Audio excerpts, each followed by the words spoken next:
Instagram's new 2024 algorithm talks about some huge changes, but it doesn't mention exactly what those changes are. In this video, we explain the exact changes Instagram has implemented and what it means for creators, both large and small. In a moment, I'm also going to show you how to pivot to stay ahead of the curve and continue to grow even through what Instagram is doing. So here's what the algorithm used to do. It used to be better for creators with large followings. And the reason for that is because 95% of the followers that it reached out to for a post right off the bat were current followers, people that already are familiar with the account. And it only showed the post to 5% non-followers, which if a post did well at this stage with good watch time and good engagement, then it advanced to reaching more non-followers. This is not the greatest because it's kind of restrictive, especially if it's a small account. But if it's a large account, then there's a ton of followers already. And so it's automatically going to pass that first stage and everything is going to snowball. This is why it was better for creators with large followings. But you know, if it did reach more non-followers, if it passed that first step and it reached more non-followers, the non-followers it reached were at least supposed to be in some way related to the followers that it had already shown them to. We're talking similarities. Maybe they like the same thing, or they're actually related to someone, or they live in the same town, or something like that. But the algorithm didn't do the greatest job at this, so it didn't really make sense for them to keep it. But anyway, the issue that Instagram is supposed to be fixing in this update is it's supposed to be reaching more non-followers regularly and consistently. What the algorithm does now, after the change, it is allegedly supposed to be better for creators with small followings. The reasoning for this is take the first 100 viewers, 50% of them are supposed to be followers and 50% of them are supposed to be non-followers. Most of the time. This algorithm is still developing as it's new, so it's probably going to be more like 70% followers, 30% non-followers.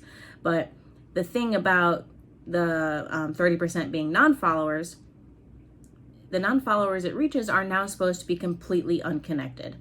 Obviously, the algorithm didn't do the greatest job at this in the previous setting, so now they're just supposed to be getting rid of all of that because it didn't really make sense in the first place, especially if it wasn't working anyway.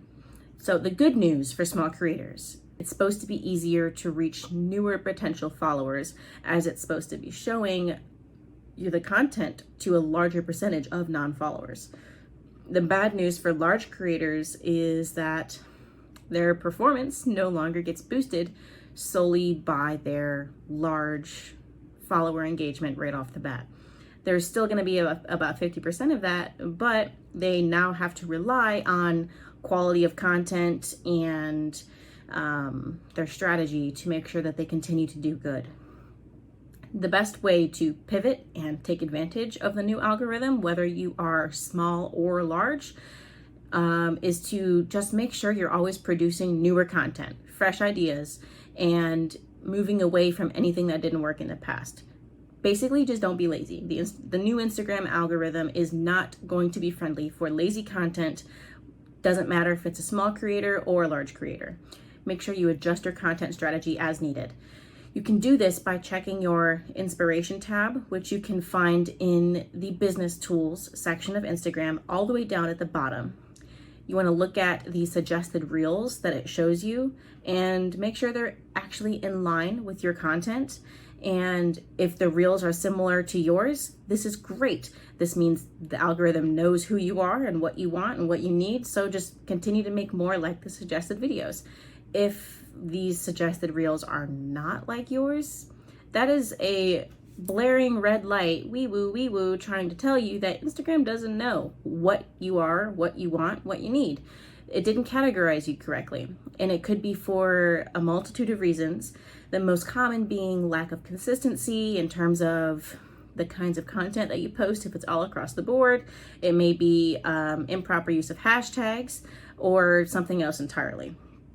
You just need to sit down and think about your strategy and try and be as consistent as possible to help the algorithm get to know you.